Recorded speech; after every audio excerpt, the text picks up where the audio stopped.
Jess Berger, welcome to Latinas Power Talk. Thank you. So excited to be here. I'm excited It's a beautiful you're day. here. Like, it's great. We're in a beautiful space. I love your shirt. You're doing dog mom shit. All the time. Amazing. All the time. And I love that phrase. And when you said you trademarked it, I was like, yes, girl, we need more shirts like that. Yeah, you would not believe the email I got back from my trademark attorney. He was like, I'm sorry, what do you want to trademark? Can you explain this to me a little bit? And I was like, yes, the statement, doing dog mom shit with an exclamation point instead of an I, so I can try to sneak it onto social. And he's like, okay. But that was really funny. Can you say it for us on camera? Oh, yeah. Doing dog mom shit. Period. Yes. So thank you so much for being on the podcast. I was doing research, obviously, before you came on the show, and I am just in awe because you started Bundle and Joy in 2022, and now your dog food products and your whole line of dog supplements and everything that you offer is at Costco, is at Whole Foods, is at Sprouts, and Walmart. Like, that is insane that 3 years ago you started this company. To me, it's like super inspiring how far you've got in just 3 years. We say just 3 years, but they've probably been 3 intense years for you. Yeah, 3 intense years, really backed by probably another 15 years before that of working in the pet industry. So it definitely looks like it comes easy to me, right? But I've been doing pet stuff since 2007. Now, since 2007. Yeah. So I remember I was seeing this video of yours that said that, in 2020, we all were at home. We were all with our loved ones, with our dogs. And it kind of dawned on you that you saw that there was a need for better products for dogs. We started to kind of go into this mind shift ourselves of taking care of our bodies and our gut health, but there wasn't anything aligned to that with dog foods. And it's like, okay, we're taking care of ourselves, but how are we not taking care of also our other family members, right? So tell me a little bit about how that idea came to be. Did you wake up one night and we're like, wait a minute, I think I'm onto something, or like, how did it happen? I think it's like any great idea. Like, it's like little ideas or thoughts come into your mind, or your gut feels something. Yeah. Your intuition. Yeah, your intuition along the way is like observing and acknowledging gaps or opportunities, right? And so in, obviously that 15-year period prior of launching, it was, hey, women buy over 80% of pet products, but it's a bunch of dudes running the show. Like, that feels a little weird. Seeing a lot of the larger pet companies very focused on really more of an older pet owner that didn't really connect with me and my role, at least how I viewed myself with my pet. There was a lot of kind of marketing out there that your dog's a wolf and all these things. And I was like, no, like, my dog's my baby. My dog's, one of my children. And then, yes, at the same time, I really struggled with my last Great Dane, Winston. He was really allergic to chicken. I found that through like trial and error. And it was extremely difficult to find products without poultry or chicken. It is like a cheap filler for a lot of foods. And so even when you go to buy your dog's food, it might say, oh, this is a bag of salmon dog food. You flip it over, you look at the ingredient list, and there's like 5 proteins in there. And so, it was just a personal need. I think at the same time, 2020, we spent a lot more time with our dogs. So I really felt like that emotional connection of what our pets mean to us was missing in a lot of the brands, really all the brands. And at the same time, there was also a lot of social things going on in the world. And that was an opportunity where I was like, hey, like, we've really got to start thinking differently about the brands that we launch, what they support, what their purpose is.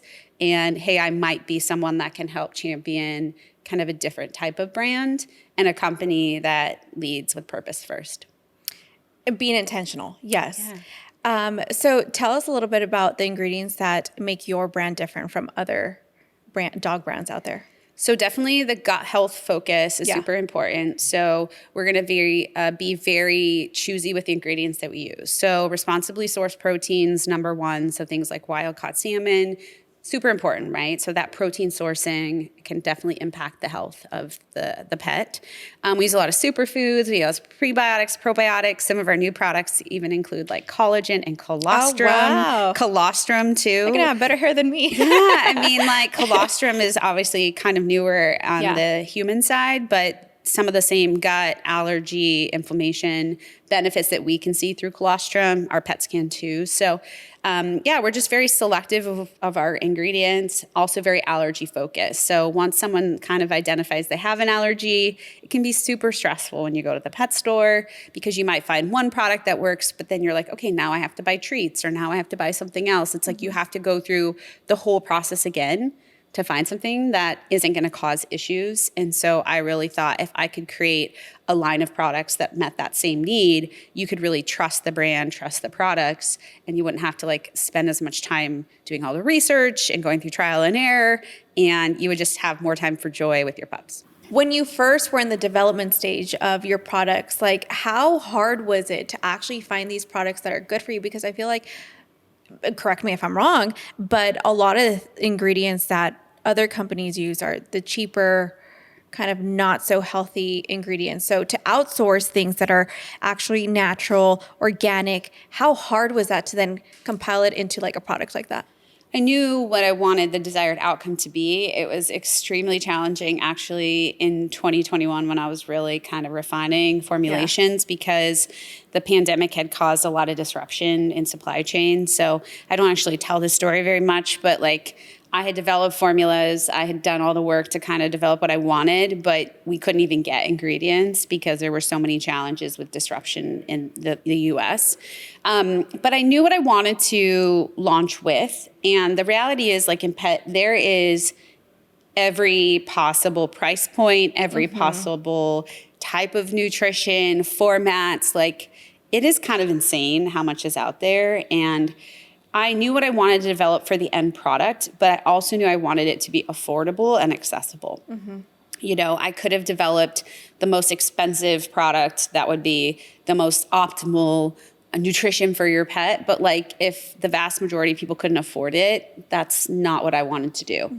And so I think price and affordability was also really important. So it was challenging, you know, to develop formulations that I really aligned with, but also met that affordability and accessibility. I also say too, like if it's not something I will eat, then that's a pretty good indicator. Okay, let's talk about that. Yes. I've ate every product that we have. So I saw videos of this and my face literally dropped. I was like, she's tasting dog food. You've tasted your actual dog food. Yes. Yeah. Our stews are human grade. So I always say they're like probably better than most of the soups and stews that you buy off the shelf. We were on a TikTok and Nancy was like, hey, if we get, 10,000 likes, Jess will take a bite of the stew. And I was like, wait, what? Like, I didn't sign up for that. And so Luna and I, my Great Dane, shared a bite together, which is kind of weird, I guess. But how did it taste? It's actually really good. Really? We add a little cinnamon in there too, so it's got like a little yummy taste. Should we have tasted some?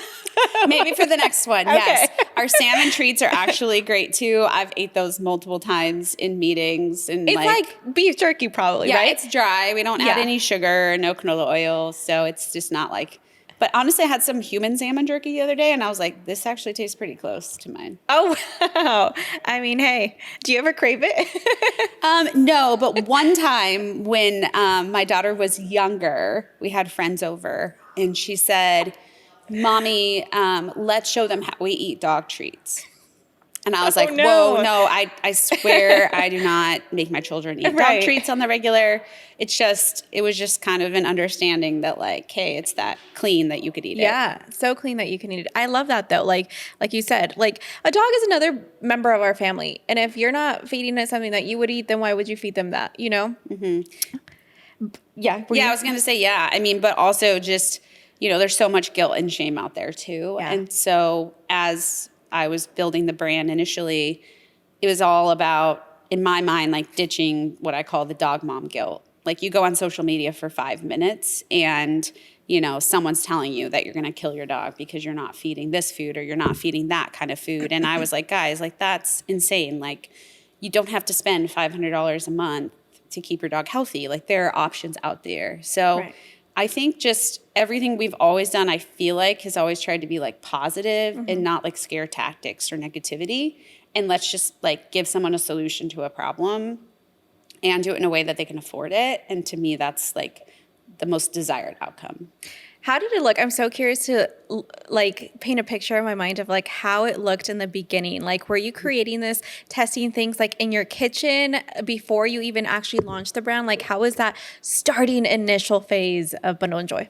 Yeah, it was super like, I don't know, starting from scratch. A lot of really funny Zooms. I flew up to Berkeley to meet with our designer. I hired a freelance designer, Christina. She is definitely a part of like our initial brand work. And her and I sat in her kitchen and like, you know, had Post-its and papers all over the wall. And it's like, I really built Bundle and Joy from the ground up. And it was really cool to like be a part of that process. Also, iterations of formulations, right? Like tweaking. Yeah, I mean, honestly, I was already like setting the stage for a lot of that. So I was already doing a lot of the formulation work long before we even launched. But yeah, refining it. It was, you know, we didn't launch with every product day one. Yeah. But I am a little crazy. We launched with dog food, treats, and supplements day one, which I do not recommend. It was a little insane to launch. Why? Well, it was so many SKUs or products to launch at once. I mean, we launched with 12 items, which quickly became 15. And then it just like has just gone up from there. So, I mean, I'm glad we did it. There's definitely, it worked out. But, you know, typically you kind of launch with one product and you're like, let's see if it works. Like I was like, no, let's just launch with, 15. Why not do it all from the beginning, right? So I believe, this is my opinion, that you created more than just a dog brand. You created a community, and we're going to get into like how you give back to the community in a little bit. But what was the moment that you realized that it was more than just a product? Yeah. I think that my whole life I've always been a connector. I have had people say, you're so great at connecting people. You know, for a while I was like, well, that kind of sucks because I'll introduce someone, to another friend and then they're not my friend anymore or they don't hang out with me anymore. And I'm like, oh, I lost a friend. Not really. But, I guess I've always been someone that's really passionate about connecting people with other people and building community. And so that was just an innate thing of who I am. And so I knew that if I was going to go build a brand, that I needed to have that be a part of it, very authentically me. So yeah, we started a social media community long before we even had product. Part of that was also because our product kept getting delayed. Yeah. Because there was issues. But it worked, like by the time we launched, we already had followers and we already had people that were like ready to buy. And, it made us seem maybe like even bigger than we were when we had our first retailer meetings. But yeah, community has been at the center. I would say at times, I think we focus too much on community because I'm like, oh, wait a minute, I got a product to sell. But I'll never regret doing that because at the end of the day, I think that's what it's all about. And one thing that I love about you guys that I saw on your website is that you guys give 3% back. Talk a little bit about that and how that came to be. So along with sort of developing the products and the formulations and figuring all these things out from, ground zero, very quickly I realized I'm not gonna be able to fund this by myself. So I did cash in my 401k. My husband and I took a second on our house. Wow. That's a risk. All right, we're going all in. Multiple six figures, let's just go do this. But I realized I didn't have enough money. So I knew I was going to have to go out and raise. And so through that process, I learned about how I could raise because I knew nothing. I didn't know how to structure it. I didn't know what the options were. And that's when I really learned that women receive less than 3% of traditional VC funding, less than 1% for women of color. And I was like, oh gosh, these are some really rough statistics. And so when I decided I wanted to give back, I thought I'm going to do a 3% give back because if I can help move that, call it 2.3% number up or be a part of that, I want to. I want to support other, small businesses, diverse founders.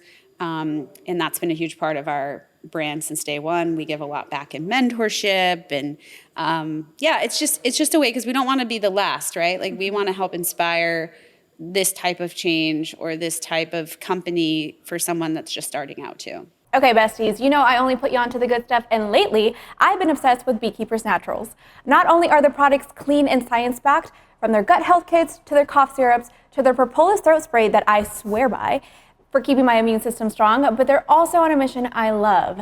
Through the Bee Cause Project, they're helping protect and restore healthy bee populations because no bees means no food, no flowers, and no us. So when you shop their products, you're not just taking care of yourself, you're helping to take care of the planet too.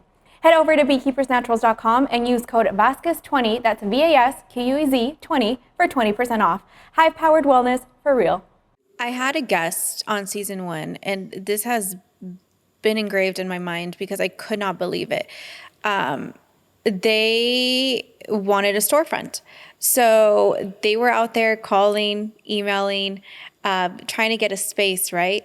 And it's 2 women. They didn't hear back from a single one of them. And a friend who's in commercial real estate also said that that is very, very, very common. Until their husbands called and emailed is when they started to hear back from these landlords, from these leasing companies, right? Did you ever face anything like that because you're a woman, especially going into big retails? I don't think we have enough time for that one. Yeah, I mean, so many blocks, right? Being in the industry, I had worked with a lot of other brands. So I actually helped a lot of other pet brands grow and scale. After I left kind of big CPG, I was kind of contracting as like a consultant. And, you know, I had a lot of respect for these founders. They were all men, of course. And when I had my idea, I started to share it a little bit with other founders. And I had one particular founder who was like, that's dumb. Nobody wants that. Nobody will ever buy that. Who wants a purple or pink bag of dog food? You know, like just so negative. And I remember just being devastated and feeling like I'm crazy. Like he's right. Like nobody wants this. And I would like cried again. I'm not even one to cry. I just felt like really defeated. I had to like use that example and many others along the way as like to propel me to be like, wait a minute, like I'm actually going to prove them wrong. And I wouldn't say like everything I do is to prove anyone wrong, right? I'm just trying to like find success and to help others. But I do think it, like I turned that into like a little bit of fire under me. Yeah. To be like, okay. It ignites something. Okay, Yeah. like just watch me do it. And that exact pet brand that I'm talking about in CEO, I was on the shelf next to his products within 6 months. So, you know, like Yes. it kind of worked out. And I don't even think he's there anymore. So, yeah. I mean, sometimes people say negative things on you because they know your idea is so good. And it comes from a place of insecurity. I feel like when we hear it, sometimes it's like, oh, dang, like I had big hopes for this, but people are telling me it's not good. Well, maybe people are telling you it's not good because they actually are a little jealous that they didn't come up with that idea themselves, you know? Yes. It can come from a place of insecurity. Like 100%. 100%. Sarah Blakely shares how early on in her journey with Spanx that she started to tell a lot of people her idea, and everyone was like telling her all the reasons it wouldn't work. And she said friends and family, even especially, were very negative. And she realized, okay, my friends and my family are there to protect me. They love me. They don't want to see me hurt, right? Right. And so they're trying to protect me by telling me all the things that could go wrong, why I shouldn't go try this. And she learned quickly. She was like, I just stopped sharing. I stopped telling people. And so I always recommend that if you're going to share your dreams, your visions, your ideas, that like keep your circle really tight. Make sure that it's like someone you really can trust, who can give you candid feedback, but also can support you and is like ready to be a part of that. Because if they're not, then yes, they're just going to tell you all the things that'll go wrong, or they're going to have some kind of self-motivation of you not doing it, or maybe they're not doing that, what they want to do, so they want to like, you know, bring you down. So keep that circle small is my recommendation in the beginning for sure. And also be kind of considerate of who you're asking advice to. Oh yeah. Like I feel like entrepreneurs, we're cut. What is that a saying? We're cut with a different. Yeah, I don't know. Because I'm so bad with those sayings. I know. always Whatever mix that them saying up. is, I know. They're cut with a different knife. I don't know. I was Who gonna knows say what sword. it is? I don't know, but you know what I mean. Yeah. Because I feel like anyone can make it, and this is just like my perspective. Anyone can make it if you honestly, authentically believe in it, in the purpose of it. You know, there's a need for everything. And I don't know. I just think that sometimes we're asking advice to the wrong people too. And there are bad ideas, right? Or there might be things we haven't fully thought through. You do have to be There open may be to tweaks to yeah, it. you have to be open to feedback, right? Right. Like I did keep that circle smaller in the beginning, and I definitely talked to different people, and you know, maybe there was something they said that I kind of took to heart and adjusted. You know, I don't have to accept all of their feedback, right? And so you also don't want to be so isolated that you're like, oh, I have the best idea and everything's great, because things could always be better. You could always be doing something different. There's always something you're not thinking about. What is something that people told you, absolutely not, Jess, and you said, no, I think I'm gonna, I want to see it through?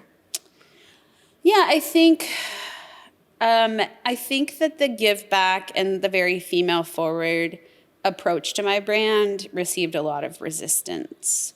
There were people that I love and care about in my circle who were like, I just think that's a bad idea. Like, why are you leaning so forward into like being female founded and, you know, giving back to women founders, and like, why is it all girl power and why is it so feminist? You know, that word was kind of thrown out there. And I was like, well, number one, I'm not like trying to build feminism in my brand. It's just that I'm a woman. I'm a Latina. Don't come from money. Like, I am who I am, and I'm such a big part of the brand. So I think early days, that was always a struggle, is like, how far do we go? I would tell you that we've sort of pendulumed back and forth. Yeah. You know, I think that like I said, there have been times where I think we're too focused on like being female founded and being Latina founded and like not talking about the products as much. And so it's constantly a balance. I think right now with the culture of our world, it's also really hard to know how to engage, how to respond. You know, I want to be authentic. I also think that I never want it to come across as like me jumping on a bandwagon. You know, it is extremely difficult to balance know it all. how to lead with your business. Yeah. I love that. Can we talk about this? We can definitely take it off if you don't want it. No. But I love the fact that your team is women. And you guys are a small team. Like, for people who don't know, like, you guys are a team of 6, right? Yes, there's 6 of us full time. 6 of you guys full time. And the fact that I can't believe in 3 years you guys have grown this much. Like, wow. Like, you have a great group of women surrounding you. Yeah, I think we've got a great team. You know, some people have been there from the beginning. Yeah. Some are new. You know, some have come in for a season. And I would say like startup life is not for everybody. You have to wear a lot of hats. You have to be really flexible. You know, it's been a journey, and like, it's pretty cool. We just had our open house of our brand new office here in Phoenix. I wish I could have gone. I had another event that day. Next time. Yes. And I invited, you know, everyone that's like been a part of the journey, right? Like employees that are no longer there, interns we've had, you know, designers that have worked on projects. And, you know, each one of them has like uniquely played a role in building the brand. Like, I do really feel like the brand is a culmination of so many people. It's obviously my vision, and I am the one pushing everything every day, but like, it really is no longer just me. Yeah. And I think that's important because obviously, like, I love sharing Bundle and Joy story and all these things, but I want my team to be able to do that too. And so I think, yes, we wear a lot of hats. We're actually getting ready to expand the team, which will be really exciting. Nice. There's some of that, but yeah, it's hard. It's hard to know because one day we're focused on this, and then we get something going right, and then something else breaks. So it's an adventure every day. So you're a mom of 3. How has it been balancing mom life with building a successful company? So I'm very lucky in the regards that my kids are a little bit older. So my kids, I've got 2 in college, 1 still in high school. And so it's a very different age group. You know, when my kids were younger, I would have had a hard time doing what I do. I have a very supportive husband too. I think that's a partner, having a partner that supports you and can kind of fill the gaps is really important. I think I used to play a lot bigger role at home and making dinner and doing all the things. And, he's really stepped in. Also kind of coming along with the journey of, hey, like, I'm going to make this risk and this jump with you. And like financially, we're going to do this together. So none of it happens without that. I think having that support. Balance is definitely a myth. Like balance is reality that you're always juggling. I think it's more juggling than balancing. If I say yes to one thing, I'm saying no to another. So yeah, I think there has been a cost to my family, to be honest, like because I have had to work so much. I'm trying to always find ways to create boundaries, right? So that I'm not working all the time. But we all are going to have guilt every day. Like, I was going to say, how do you cope with that guilt? I think that what matters is the quality of time that you spend versus quantity. I think being very intentional as well, right? So great example, like 2 nights ago, sitting down to eat with my son, he has a tendency to just pull his phone out at the table. And I'm like, hey, dude, like, let's put our phones away and have a conversation. Like, what's going on in your life? Like, it might only be 5-10 minutes, but like trying to be intentional to be like, yes, I have 10 other things that I need to do, but like, how can I be really intentional with this time that I have?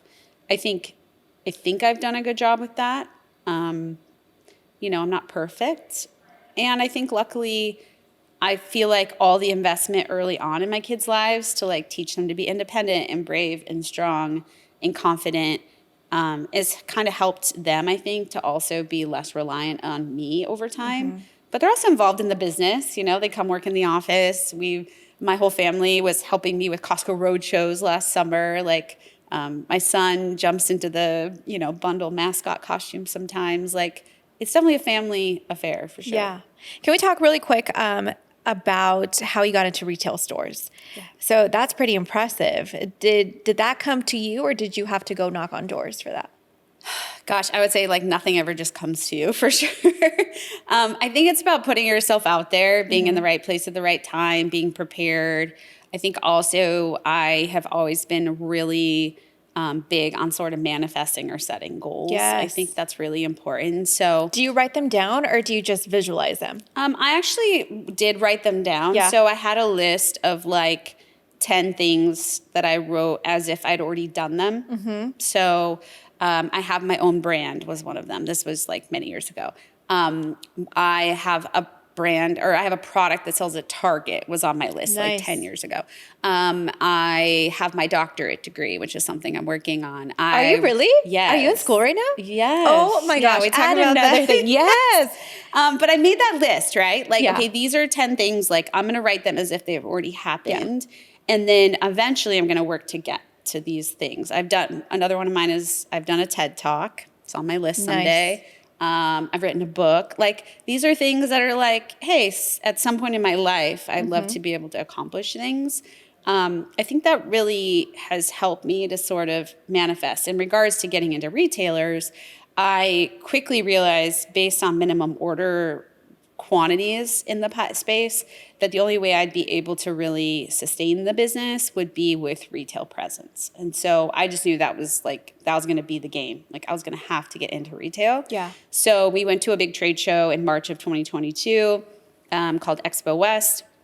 I always love to tell this story because I didn't actually even have product then. We had like mock-up bags. We built our own booth, trade booth space. We showed up and I was like, okay, we're going to sell this. Yeah. I didn't actually have any like real product. I had never even made anything. For retails? It's called Expo West. Yeah. So retailers show up, consumers show up. So it's a trade show. Yeah. So we showed up to that. And as a series of being there and the efforts that we did at that show, essentially, we were able to secure Whole Foods and Sprouts. Wow. Before we even had products. So obviously in my career, I did a lot of retail. So I can't say like, oh, it's that easy.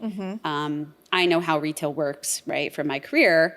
And so it was easier, but it was really just like about putting ourselves out there. I applied for every pitch opportunity. I applied for every retailer submission. I literally applied for every single thing I could. Yeah. Which means you get a lot of no's. Right. But you get the no's, you're like, oh, okay, that's fine. I'm closer to a yes somewhere else. I always say that. Yeah. I always tell my friends that. I'm like, every no gets you closer to a yes. How hard was it to get that retail deal?